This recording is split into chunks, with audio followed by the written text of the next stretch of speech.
Good afternoon, everybody, and welcome to another roundtable event hosted by ALTIUS Healthcare Consulting Group. Now, without any further delay, I'm going to pass it on over to ALTIUS CEO, Stephanie Dorward. Thank you, and thank you everyone for joining today. I'm very excited to be joined by our panelists today from both ACT, Arnett Carbis Toothman, as well as RCS, Revenue Cycle Solutions. We have an exciting and packed slate for you, so we are going to keep our comments from the ALTIUS Healthcare Consulting side short today and really focus in on the expertise and knowledge that our panelists are bringing to the table. The conversation today is going to be focused around all things finance, and in that, we're going to specifically address revenue cycle issues that deal with things such as contactless patient registration, as well as questions that we've received about how you can move your central business office to a remote access site. So we're moving into those. We'll talk about revenue cycle strategies, and then we're going to wrap up with some funding questions. And a lot of questions are coming into us about the funding options that exist right now. So we're excited today to be joined by Dan Theory and Mike Evans from Revenue Cycle Solutions, and by Greg Gibbs and Jim Rowley from our ACT. So without further ado, we're going to get started on the first section of our presentation and discussion today, which is going to deal with the revenue cycle side of things. So Dan, if you want to take a minute to introduce yourself to our audience, and then we'll move right in, and Mike, you can do the same thing. Sure. Yes, Stephanie, thanks for the invite today. My name is Dan Theory. I'm one of the managing principals here at Revenue Cycle Solutions. Our firm's been in business for a little over 18 years, and we specialize primarily in rev cycle operations for hospitals and health systems, as well as interim management services. Fantastic. Welcome, Mike, Dan. Thank you. Do you want to introduce yourself? Yeah, Mike Evans. I'm co-managing principal with Dan Theory. Been with Dan now for the last 3 years. By experience and training, I'm a former hospital CEO with about 18 years experience. So I've seen a lot of perspectives on the business from both vantage points as a small business owner and as a hospital CEO. Excellent. So the first topic that we're going to address really is something that we've been getting a lot of questions on. Many of our clients and listeners are really concerned right now about the revenue cycle side of primary practice and specialty practices, as well as how you can really build out a contactless patient registration system. So today we're going to hear from Dan first on what this involves with some great tips. So Dan, take it away. Okay, thank you, Stephanie. Yes, we're working with several of our hospital clients, primarily hospitals and larger health system clients on this contactless registration effort. There's a lot of information out there from various industry sources at the present time. I can just share with you today some of the work we've been doing as a company firsthand for our clients.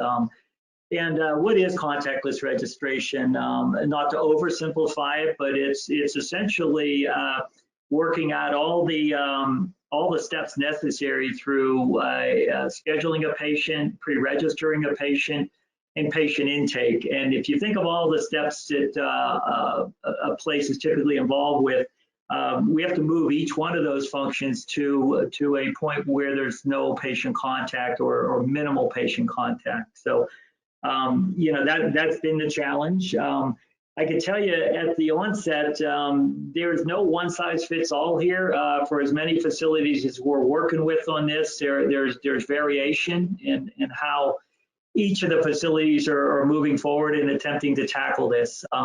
So when you look at some of the things that need to be done that are a challenge to try to create a contactless process with, they include, but are not limited to, some pre-visit forms, those forms that we have patients fill out either prior to or at point of registration.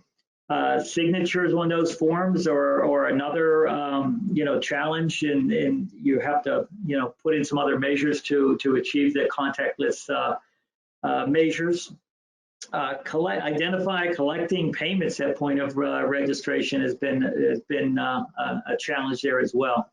So this next slide is something that is pretty recent, and you can see, and I think it's not a great surprise here to our listeners, but you can clearly see here from a patient scheduling perspective, as well as from a patient registration perspective, that many facilities have either already altered the way they do scheduling and registration, or are right in the middle of planning to do so, and a much smaller percentage really haven't had an opportunity to look at this. But I also want to clarify this chart here. It's really measuring organizations that have altered it in any way, and many of these adjustments are not ideal. They're more out of a crisis situation. A lot of this has kind of come upon us quickly, and many facilities were scrambling to try to establish this the best they could. So a lot of this, despite what's showing here in these charts, of having altered the process, we'll need to go back and relook at that and redesign that and put something in place more for the long term. So just wanted to share that with you. It's certainly the trend in both scheduling and in pre-reg. So next slide. So starting with scheduling, there's some opportunities, there's challenges in all of this, but I believe there's some great opportunities here as well, based upon the work we're doing with our clients at the present time. Scheduling, we're collecting patient insurance information, demographic and medical information needed at point of registration, or I'm sorry, at point of scheduling. We also try to get as much insurance information and get the physician's orders and identify what the patient responsibilities are as much as we can as well. So that's all taken place during scheduling. So a small thing that's been added as part of this contact list effort is to instruct the patient to not show up prior to their appointment more than 15 minutes prior. And if they do so, we're basically instructing the patient that they have to wait in their car, and they'll be contacted by text or by cell call to come in at the appropriate time. And obviously the effort there is to minimize the number of folks that are typically waiting in the waiting room. Another piece that's common now is that no family members are allowed to accompany the patient on their visits. And that's in large part being practiced, at least at all of our client facilities. So with regard to the scheduling, again, there's most hospitals are making a greater effort to do a better job at point of scheduling to capture all insurance, demographic, medical, give them that instruction. And where possible, they're having them advance email copies of their insurance card, their ID, their physician orders. That's kind of a work in progress. We're working on with several hospitals on that front. So next slide. The next area that's in the middle here between scheduling and the data service is what hospitals term as pre-registration. And I can tell you for years, and it's still this way to a great degree now, there's still a major disconnect between the patient scheduling function and the patient pre-registration function. So this is one of those opportunities for facilities to really focus on combining those functions into one effort. And in doing so, it's a more streamlined process. It does provide for a better patient experience and better patient service. And it allows more time for the facility to gather all the essential information, including verification of a patient's insurance. So the next stage is when the patient arrives at the facility. There's some, you can go to the next slide, please. There's some precautions there and some new things in place there, obviously starting with the PPE that the staff is wearing. A lot more plexiglass everywhere these days, and this is no exception. But upon the patient's arrival, we're screening, or most facilities are now screening the patients with a series of questions and temperature checks. They're also validating what they're there for, confirming the date and what service they're scheduled to have that day. if all that checks out from a screening perspective, the patients are then directed to the clinical area for their service. But before they do that, they at times have to stop at the registration desk there to finish out on any things that are still deficient. For instance, if they still don't have a copy of the card, they may have to view a copy of the card. Forms that need to be signed, that's another area. Under the current status, we're under a health emergency status across the nation right now, and what that means is hospitals are able to take verbal consents from patients and basically sign on the forms themselves if the patient was informed verbally and no patient signatures necessary while we're under this health emergency status. And this now is extended through the end of May and maybe extended longer depending upon the need. So that's a big help to most facilities in that they don't have to put a piece of paper or even an electronic signature pad in front of the patients for signature. So that's a help at this stage.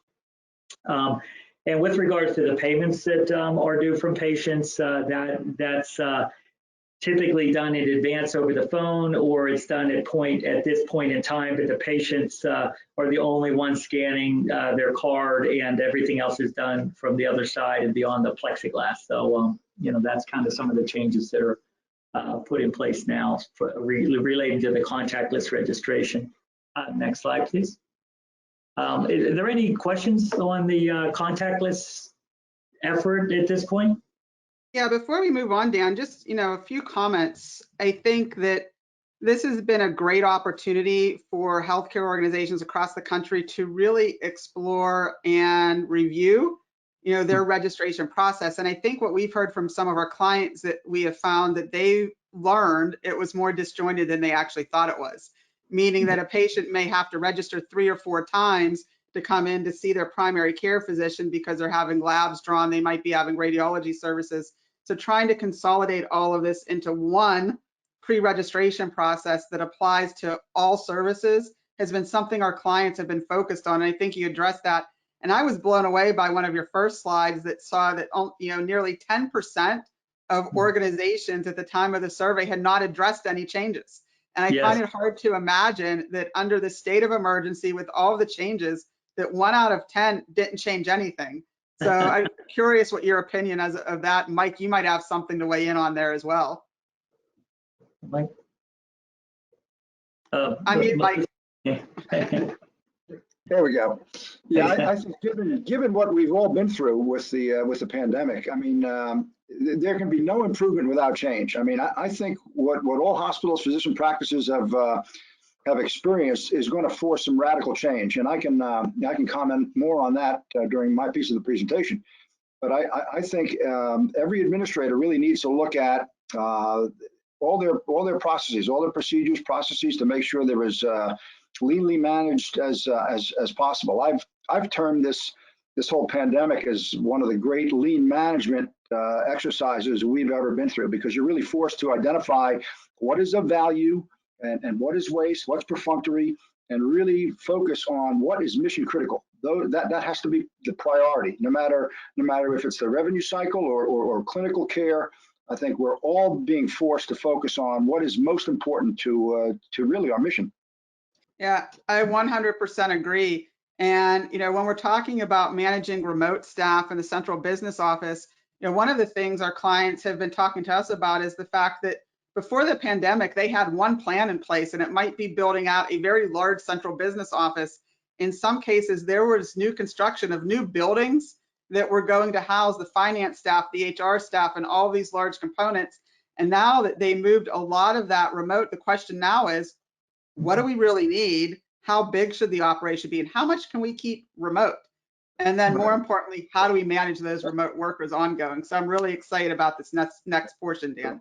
Sure. Thank you for that. And yes, with regard to the remote, and it's interesting because we're working for a large health system in the Southeast currently, and it was just that scenario, Stephanie, whereby we had gone through a significant comprehensive plan to move move. All of our mid-cycle staff, some 200 employees, about 10 miles up the highway, and it was, we didn't even think about it at the time of planning, but it was a one-for-one move. But we had to rapidly, respond to this COVID matter, and in doing so, my associate and I, we've moved inside of about a week and a half to get over 200 employees set up from home. It was quite a crisis situation, and all hands on deck. But the good news is we were able to do that. We had some bugs and some things to work out, and some IT help to do so. But now moving forward here, 2+ months, a big discovery has been made here, and the discovery has been, this is working pretty well in many aspects, and so senior leadership of this system that we're working for came back to us, and basically are challenging us to say, we're not sure we need to open up this new building. We're not sure we need all the square footage we originally thought. So our exercise over the past 2 months has been, over the past 2 weeks now, has been to go back through the roster that we thought we were going to move, and really challenge ourselves to see what can continue to be performed remotely. And so what we're finding out, and this is a graph here, a Gallup survey from 3 years ago now. You could see healthcare and other industries roughly at about 43% of folks working from home. And some of the clients we're working for, we're settling in now at about 65 to 67% of our revenue cycle workforce now being able to work remote. So you can see that just continues to climb. So in moving to the next slide here, this doesn't come without its challenges.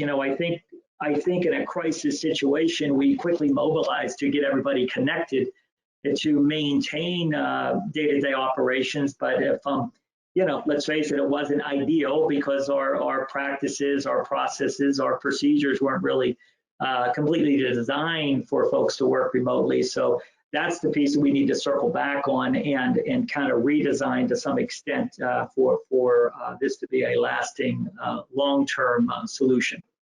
So these are some of the takeaways I have with some firsthand experience in managing remote staff. First, it's to clarify the schedules. It's important. Some folks need to collaborate throughout the day, so they need to be on similar schedules. Sometimes there's an outside business need, like that's when insurance companies are open or patients are available to talk to or whatever. So the schedules are still important, and they need to be set for a variety of reasons. Defining roles is really key as well. Most folks are in hospitals with various titles, but we had to go back through and really take another look at their primary functions and how they perform their work, all with this remote concept in mind. And it was surprising because a lot of them, with little adjustment, we were able to get them more focused on what the primary role of the job is, and take away the incidentals and kind of reassign those elsewhere in order to maximize the number of folks that we're able to have work remote and work in a productive, effective way. And creating the workflows is obviously part and parcel of that. And these are all things that we needed to take a second look at and to further revise. Is there any questions on anything yet? Okay. No, so on the next slide, I think one of the questions that has come up is flexible scheduling. And traditionally there have been very set office hours and very set schedules. And in the COVID-19 world and the homeschool world and everything else that people have been dealing with, I think flexible scheduling has come up. So one of the questions we've had is, how do you manage the flexible scheduling component and determine what the best model is? Yes, great question. My answer is it depends.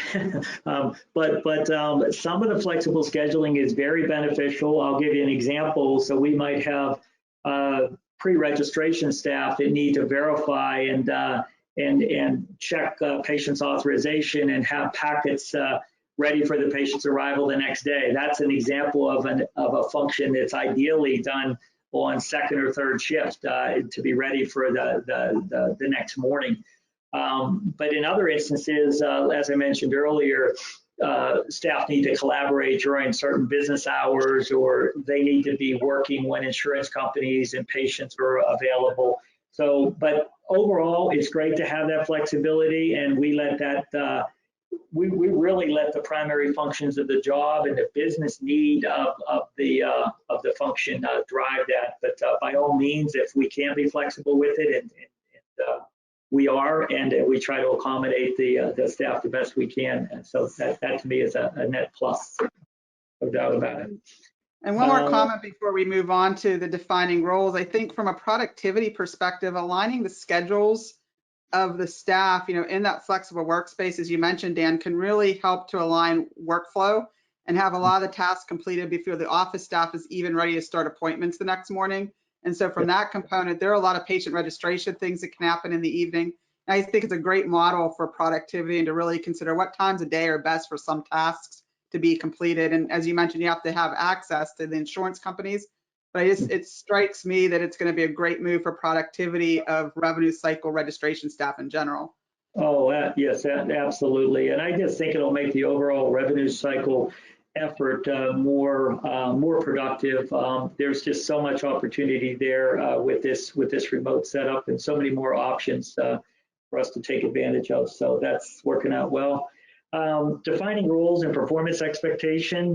This is a challenge both for the new staff as well as the existing team members. And okay, there we go. And sometimes it's harder. You've got to switch things up in terms of the contact with the remote staff, making sure that we're more readily available to answer questions, to provide guidance. If they have an issue, we want to make sure that we're the contact. It has open lines of communication, because obviously that's lost when you don't have, that physical presence there in the office. But going forward, all of this remote, the remote aspect of this needs to be really baked into all the onboarding. So typically, historically, traditionally, we've hired new employees in for our clients. We give them the regular training, and then we send them to their workstation to begin the work. Well, there's some extra components to that now with this remote component to everything they do. So that's being worked in there. Creating workflows, again, I think we talked about that a little bit. That is one thing that most hospitals should pay attention to. All of the historical workflows that you have in place that your folks have been following. You definitely want to review those and make sure that they're conducive and can be adequately supported in a remote model. And some things are going to need to be adjusted and tweaked. And what we've ended up doing for a lot of our hospital clients is really focusing the bulk of our staff on the primary functions that they perform, and paying special attention to the incidentals that they historically performed. And these are the same types of things that will require them to be on site physically. So we stripped those away and got those condensed down to a few staff members that are on site in more of a support role to perform those functions. Okay. Promoting effective communication on slide 12. Technology gaps, yeah. So I think we can jump right over to slide 13. And these are some of the things that hospitals should pay special attention to. If the expectation's there for staff to perform many of their duties remotely, then I think the facility needs to be ready, prepared, and proactive with the technology component, both in the way they provide the software. The hardware, everything from laptops to desktops to headsets, and all the things that a person will now need to work remote. That needs to be provided.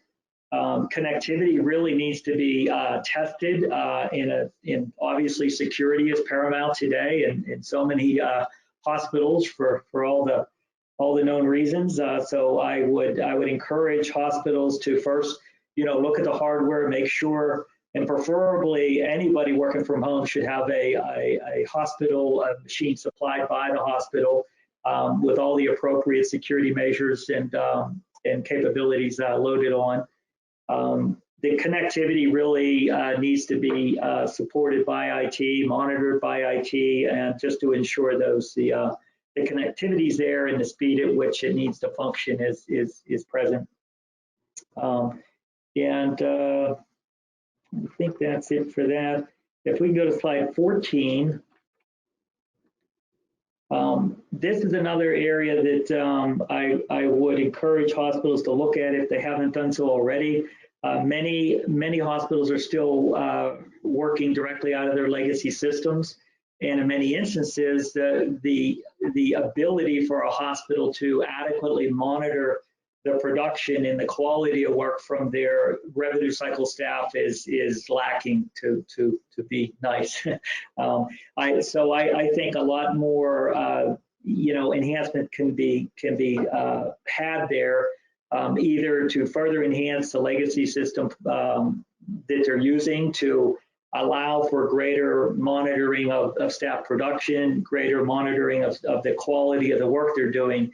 And if that's not possible with the legacy system, I would encourage hospitals to consider use of a layover system. There are several out there in the marketplace. I know with some of my clients, we're using MedMetrics, other ones are using Aurora, and there's probably a half a dozen others layover type systems that hospitals can use.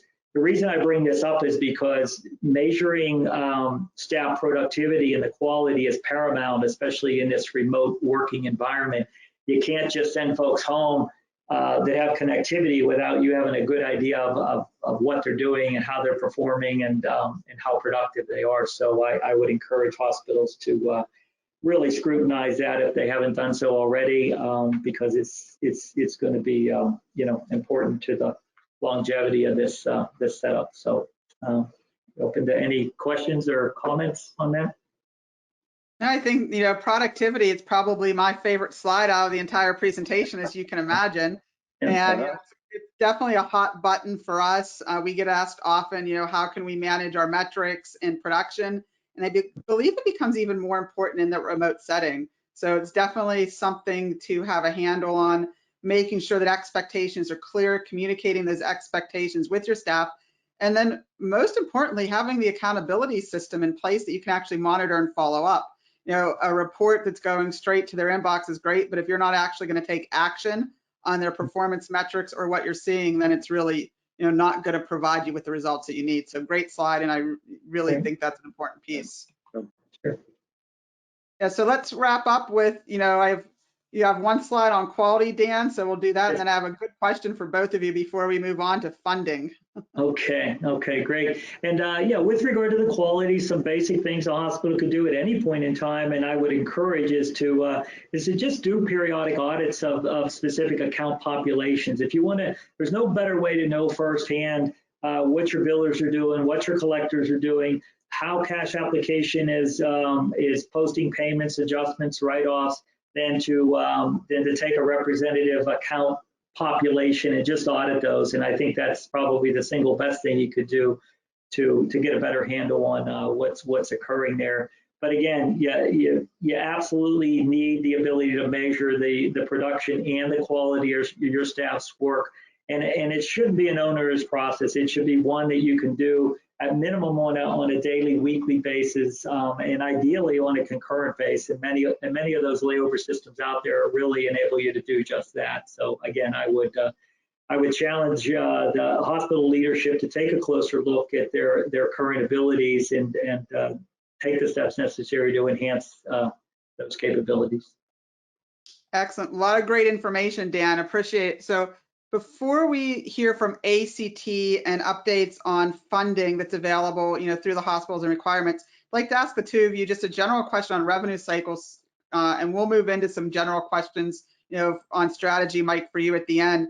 But, Sure. Right now, CFOs, controllers, financial teams are really sitting back and thinking, how is COVID-19 going to impact us?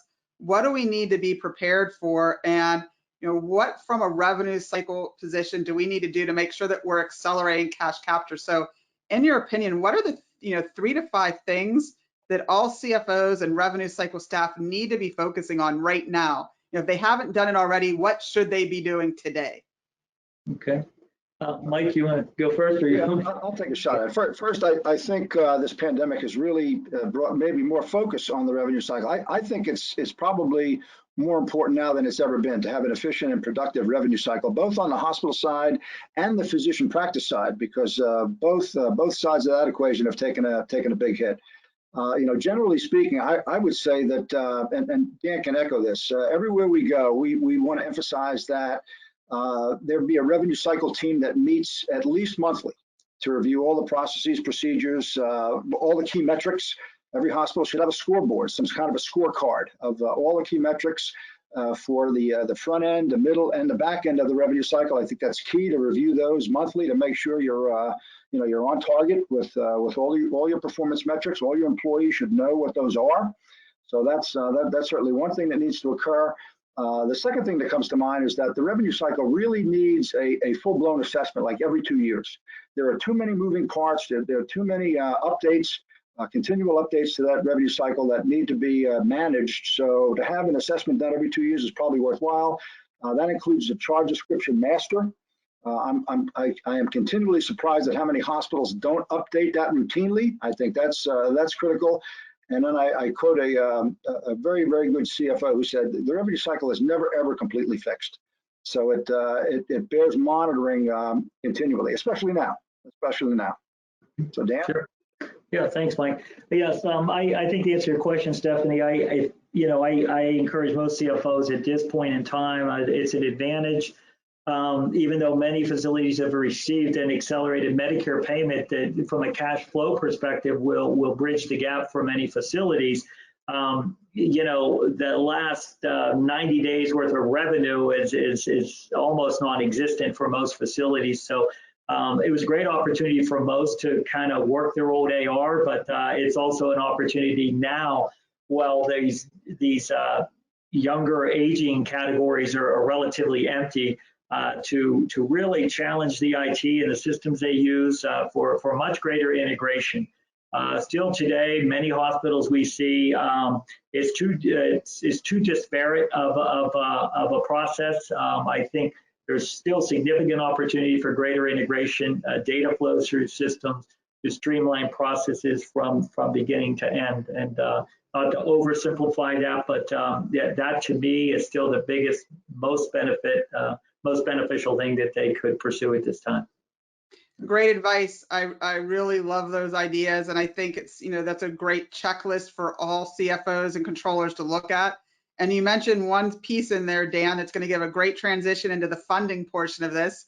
You talked about the prepaid Medicare fees that a lot of hospitals have received, and that's something that ACT, Arnett Carbis-Toothman, is going to talk to us a little bit about, in the funding portion of this. And we were talking about the cost accounting component and the fact that many hospitals have received prepayments on future Medicare patients.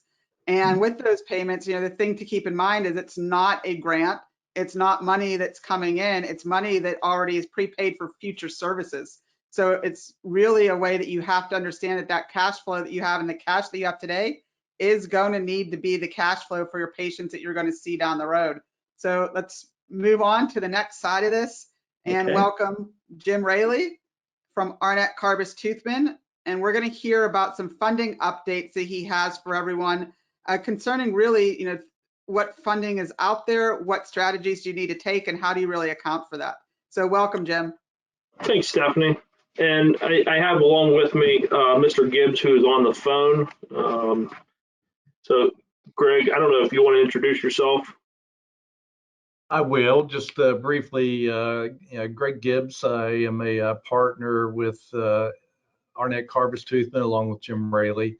ACT is a large regional accounting firm that specializes in healthcare, primarily serving clients in Ohio, Pennsylvania, West Virginia, and mainly all over the country. So I'll let Jim go ahead and introduce himself and take off, and then when we get back after his presentation, then we'll address a few things that we have in our mind that we're seeing as major issues with funding.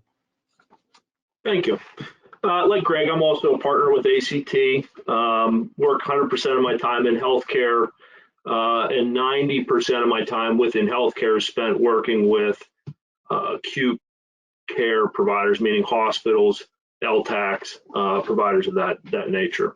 So, like Greg said, we just want to take a couple of minutes this afternoon, base set a little bit on the Provider Relief Fund, and then also talk about, as we work through the slides, we'll talk about some of the other funding opportunities that might be out there.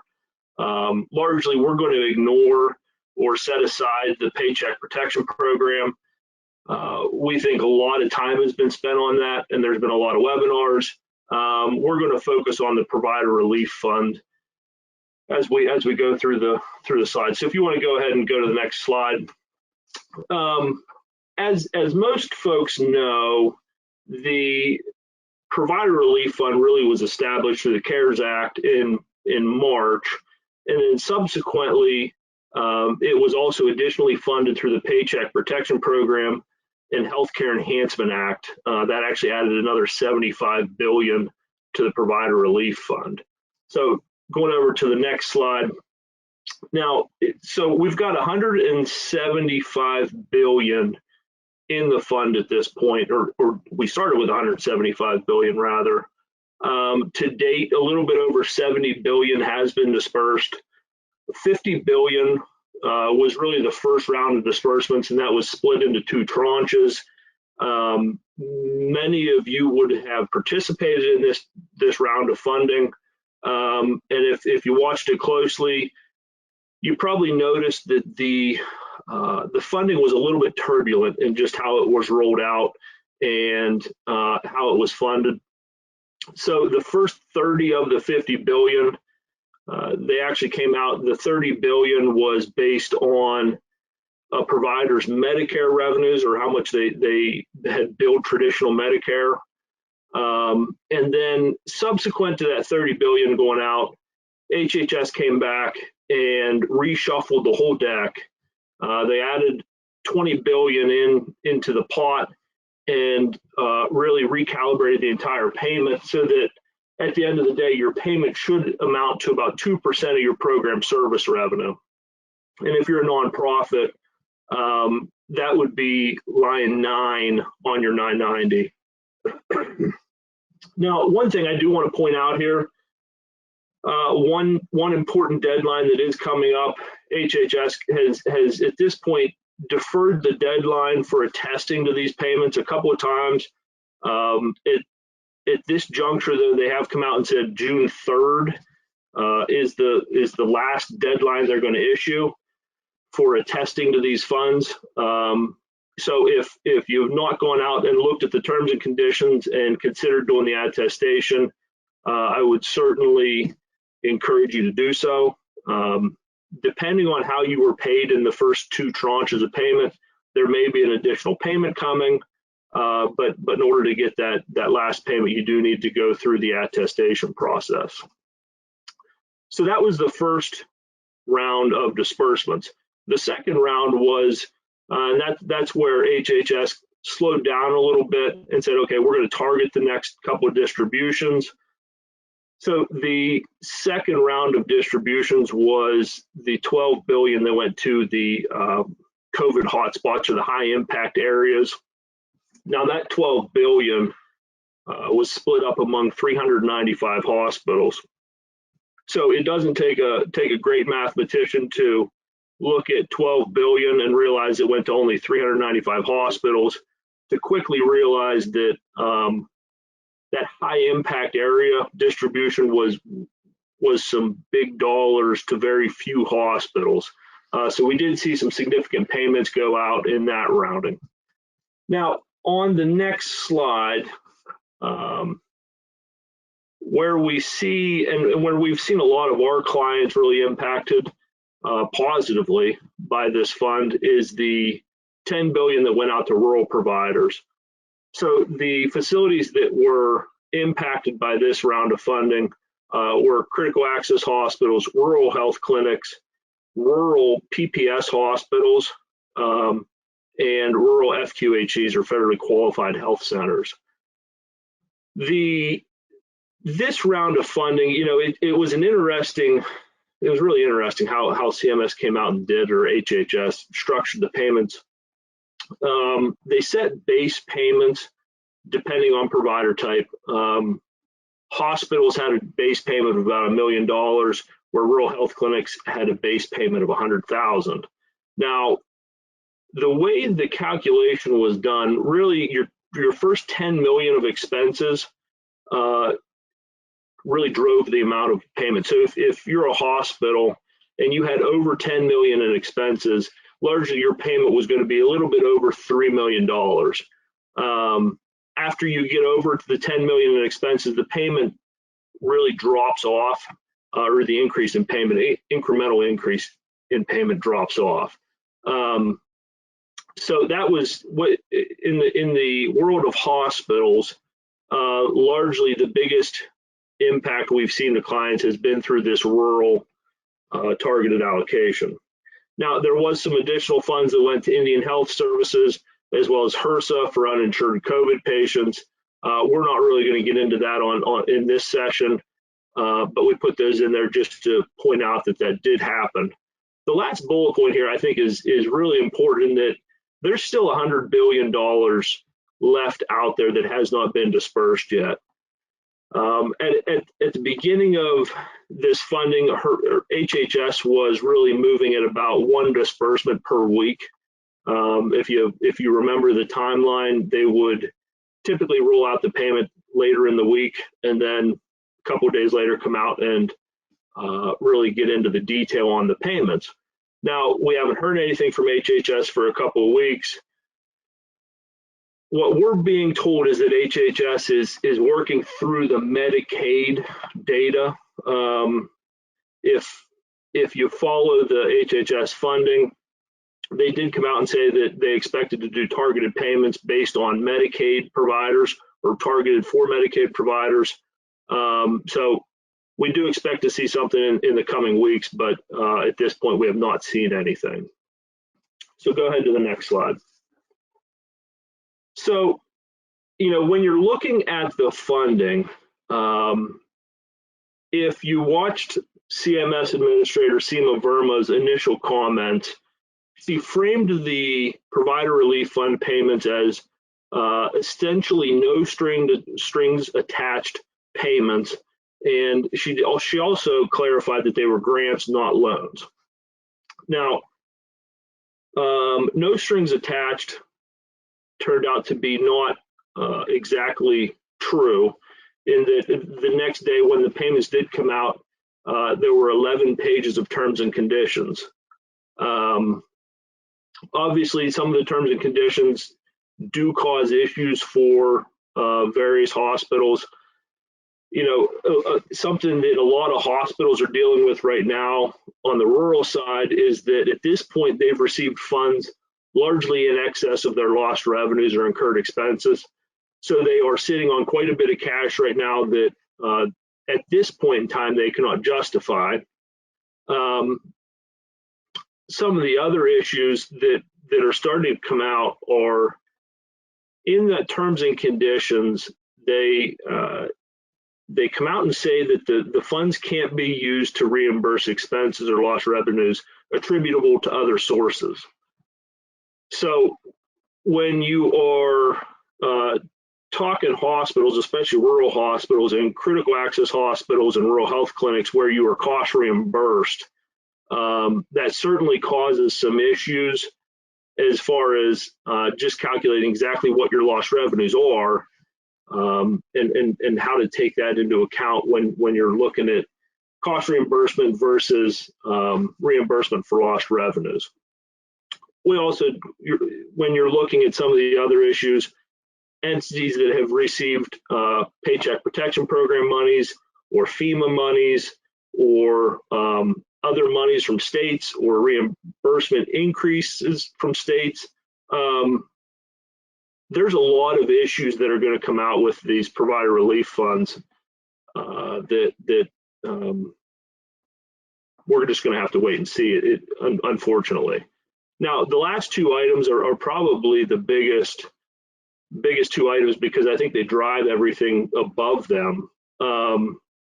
HHS has come out and said that these funds are going to be subject to federal audit, and they have come out and said that there are going to be reporting requirements with these funds, but they haven't come out and said exactly what the reporting requirements are. So that's where we are with the provider relief funds currently. If we want to go ahead to the next slide. I think, when we're looking at hospitals and health systems, certainly there is a lot of uncertainty right now with where is your cash position going to be in 6 months or in 3 months. As states start to do their soft reopenings, we're seeing hospitals reopen and volumes aren't popping back in a lot of cases the way they were expected to.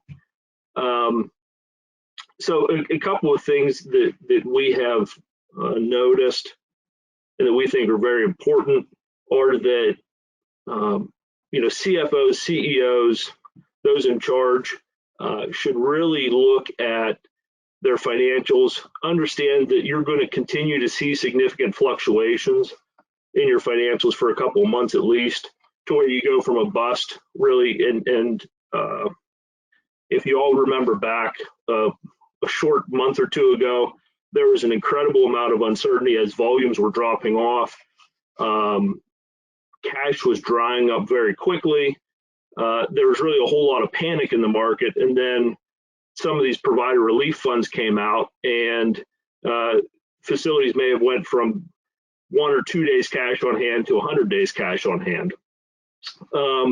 So we expect to see that boom bust cycle continue, and as it does, we think communication is obviously key in any of these situations. But communicating with your lenders, with your workforce, with community, looking at really all your stakeholders within your entity, and keeping open lines of communication with them is paramount in these situations. The third bullet point in here is document. The provider relief funds are largely to reimburse entities for lost revenues or expenses incurred in relation to COVID. So, and we'll probably get into this here in the next slide or two, or in our following Q&A. When you start trying to measure something that doesn't exist, meaning lost revenues, there is not a whole lot of certainty. At this point, HHS hasn't given us a great framework for how they expect that to be done. They've said, look at prior year to current year or budget to actual, but they also said any reasonable estimation is acceptable. So in these situations where we don't know what the equation is going to look like, or if HHS is going to give us a definite method for estimating lost revenues, obviously anything you come up with right now, document it clearly, retain the documentation. We actually recommend looking at your lost revenues a couple of different ways, but in all cases, document it, retain it.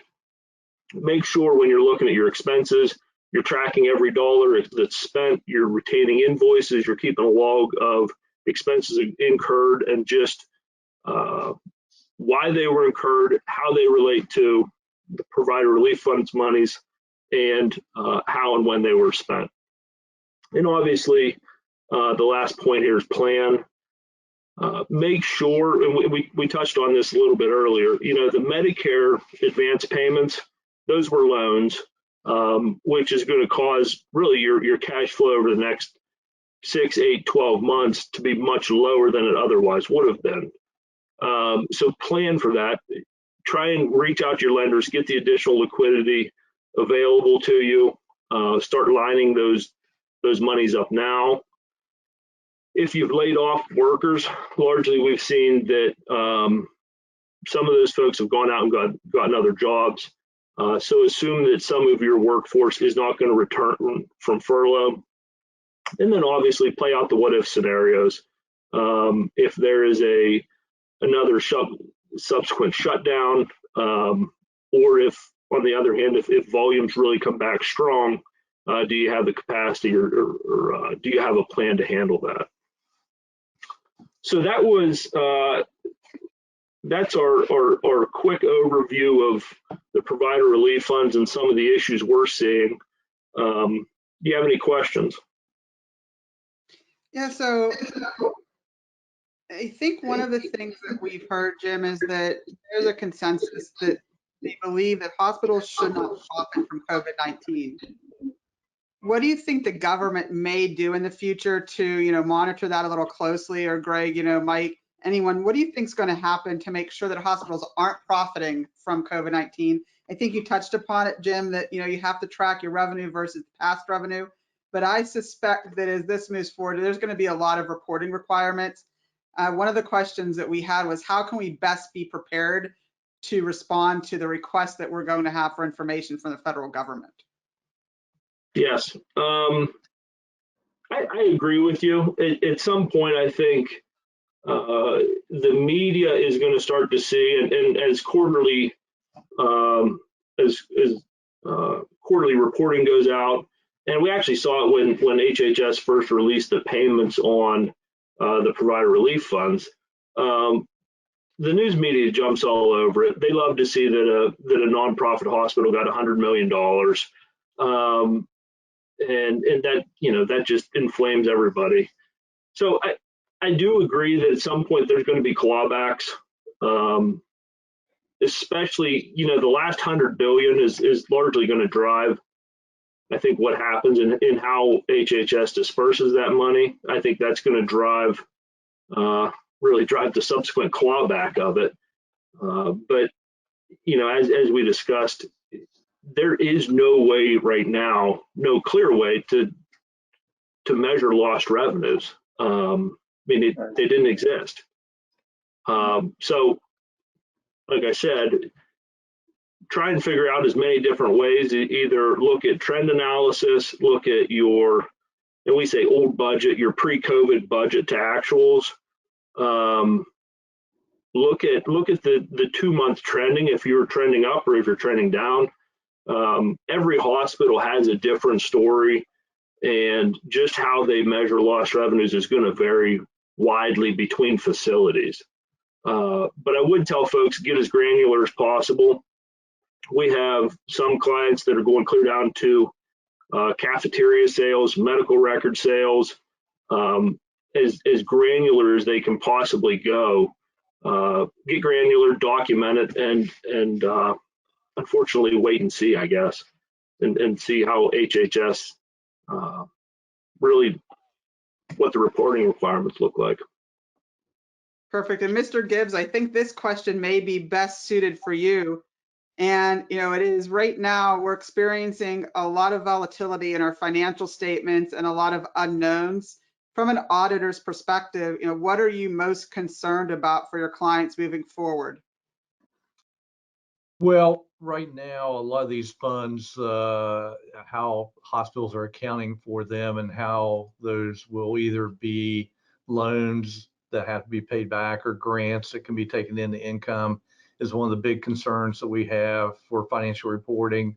Fortunately, a lot of hospitals will have either a September or December year end, and you'll have a little bit more time to have information to kind of sort through what the resolution of those funds will be. I think I would refer back again to what Jim said is, the most important thing you can do is keep detailed, meticulous records of what's going on and document it well, and keep that for support for future funding requests also. So that's really the biggest thing. The other thing is really just overall financial viability of hospitals and health systems. As we perform financial statement audits, we have to determine if a hospital is a going concern or not. And hospitals and board members are asking us questions about, what's our financial viability? Can we survive this? And again, I think Jim talked about financial planning and how important that is.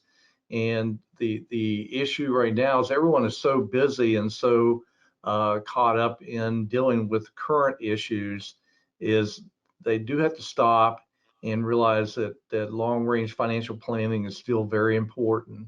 Dealing with capital needs, dealing with what's going on in the bond market, in addition to worrying about accounting for the funds, and then also what are you going to do if there is a surge in patients, which everyone hopes for. So those financial issues for us auditor types do keep us up already at night, and will continue to. But there'll be more information, but I think that's the main thing, Stephanie, that I would alert everyone to pay attention to. Thank you. And I think this is probably a question that might be fielded by anyone, but what are your biggest recommendations right now? My staff has worked to put together a 26-week cash flow projection, and we're trying our best to do our planning to make sure we have enough cash to make it through the next 6 months. However, are there any recommended scenarios we need to plan for, or what's your best guess at how to plan? So this can probably be fielded by anyone. Well, Stephanie, I'll take a shot at that. I mean, I heard Jim and Greg both mention that there's so much uncertainty in the market right now. It's not funny, and I think that is very true. And if I'm a hospital CFO or CEO, I'm going to try my very best right now, starting now, to take as much uncertainty out of the equation as possible. I want to try to control my own fate as best I can. If I'm a CEO who has just made it through or about to make it through the whole pandemic issue here, where I've taken big hits to my revenue, I'm going to want to enact some strategies that are going to help me longer term. And I think you're going to see probably a rash of affiliations and mergers over the next couple of years. Again, I wouldn't want to go through this alone again. And I think what we're seeing in terms of supplemental funding by the government, whether it's Medicare, where there's going to be some clawback provisions or not, I don't think it's enough. I think it's a short-term solution. I don't think it's going to be the be-all and end-all in terms of securing a more viable future for many hospitals. Unfortunately, I think that many hospitals may end up in bankruptcy or even closing, particularly the ones that are small and rural. Those hospitals have been besieged by reimbursement shortfalls for years now. Okay, and then you throw one more straw on top of that, and it's a big one. It's going to be very hard for hospitals to recover. There's going to be a lot of things happening with I think reimbursement and with insurers. I think there's going to be probably a harder, faster move to the whole volume to value equation. I think it's going to be more in play. I think there's going to be probably more risk arrangements. If I'm a CFO, I'm going to take a look at all my contracts. I'm going to take a look at my physician contracts, my union contracts, my insurance contracts, and see what I can do there to free up some more money. I don't know how hospitals, will continue to sustain employing physicians when each physician is touted to lose $150,000 to $200,000 per year, particularly when hospital volumes are going down and will continue to go down. So that's a real conundrum for hospitals. How do you sustain losing practices when overall my revenues are going to decline? So that's something that's going to need to be worked on. And my mantra has always been, particularly from the revenue cycle side, I want to capture every single penny of financial credit for all the clinical work that we do. Somehow, some way, you've got to be able to take that stance. So there's going to be continued cost cutting, and there's going to have to be continued efforts to increase revenue. But I'd want to control my own fate as best I can. Jim, Mr. Gibbs, anything you want to add to that? I'd echo what Mike said. To the folks that asked the question about how they have a 26-week cash flow projection, I think that's great. The quick, easy answer is anytime you're dealing with emergency situations, cash is king. So stack up as much cash as you can, reach out to your lenders to the point you can get a larger line of credit available to you. I'm not saying go borrow on it, but get that line of credit available to you. Assume the worst and hope for the best, I guess, is probably the most succinct way of saying it. Yeah. I think so, and I'll wrap up. We have one more question, but I will just say that, I think we were all surprised at the amount of change that had to happen in the first week or two of the pandemic as everything moved remote. We brought on a lot of medicine, telehealth, artificial intelligence solutions, security features. So as an industry, we had more change probably in 2 weeks than, I'll say maybe 10 years. As an industry, healthcare has been very slow to change, slow to react. We tend to have a history of planning and planning and planning to plan. And, I think in this situation, the advice that I would give, to executives, senior leadership teams, this is not the time to sit around and dwell on if you should make a decision or make a decision for the next 3 to 4 weeks and then ponder it and guess, is this the right one or not? This is a time to take as much data in as you can to understand the situations and to respond. We're not going to have the time to respond as an industry 3 to 4 months from now. A lot of hospitals have the PPP loan, that 8 weeks of support. They have the prepaid Medicare payments that's going to run out. So the guidance that we've been giving is just look at all the data, take time, understand the situation, and as a senior leadership team, put in place a strategy and make sure it's a strategy that you can stand behind and be quick to change it if you need to, but you have to act, and you have to act quickly. And so the last question that came in, and Mike, Dan, I'm not sure if you agree to this or not, but the question was, you mentioned that there are a lot of revenue cycle solutions benchmarks. So number one, would it be possible for us to receive a copy of that if we reach out? And then number two, what do you think are the top 3 to 5 revenue cycle benchmarks that are in place today? Yeah, we can certainly supply you with what we consider to be like our top 10 revenue cycle metrics. And Dan is best versed in terms of detailing exactly what those are. But there are probably 2 or 3 for patient access, mid-revenue cycle in terms of coding, documentation, and of course on the PFS end there are a litany of days cash on hand, those kind of things. But we can get you our top 10 in terms of what we look for. And Dan, you're here. Why don't you comment on it? Sure, no problem. And yeah, we'd be happy to share, whoever wants to reach out to us, who would be happy to share the typical metrics that we use. As Mike alluded to, that we do set up for our clients what we consider to be the most key metrics in each of the rev cycle areas. And I would say right now, it's a standard measurement is the cash to gross charge and how that's performing. And another area I think is worth taking a second look at in this day and age is your payment accuracy with your managed care contracts, as well as the leakage you might be experiencing by way of denials or reduced payments. It's a good time to take a cold hard look at that. And as Mike alluded to earlier, you really take another look at those provider contracts, vendor contracts, and see what you can do. But yes, we'd be happy to share those. Excellent, thank you. So Thank you. We have no further questions from our audience, so we'll just conclude with, are there any lasting words of advice, counsel that any of you have for the audience, for our listeners, for our clients, and for the healthcare industry at large? Well, I'll give you one, Stephanie, based upon the comments that you made. I mean, we've been forced to undergo a lot of change in the last few weeks, last couple of months, actually. I would encourage people not to try to recapture the past of 2 or 3 months ago.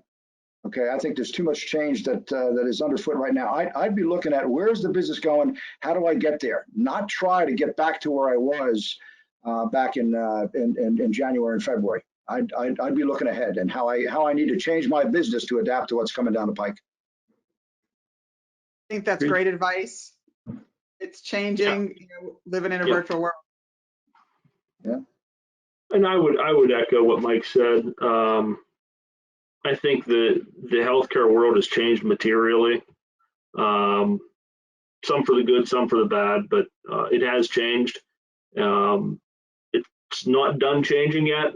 So like I said to the earlier question, at this point, plan as much as you can, expect the worst, and hope for the best. It's nobody knows what tomorrow's going to bring. Yeah, I certainly agree with that. One of my favorite phrases right now that you hear often is, always go to zero. So whether it's zero budgeting or zero, pretend like you are not going to have any revenue coming in the next 3 months, go to zero, and what are you going to need to do to sustain? And I think that's, great advice for a lot of hospitals. Where are we? Let's assume our volume drops to zero tomorrow. What are we going to need to do to, correct it? What are we going to need to do to reach out to our patient population? How are we going to sustain? What do we do to communicate that we have safe environments for our patients to come to?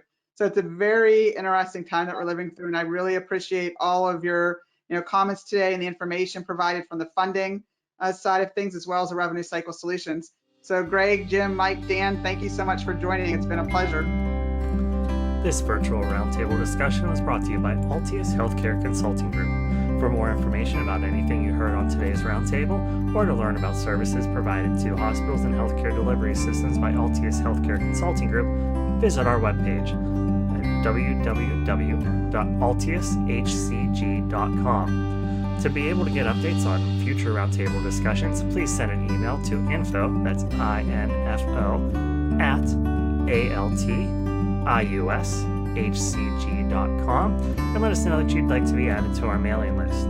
Those on our mailing list will be the first to find out about future roundtable discussions. Thank you so much. Have a great day.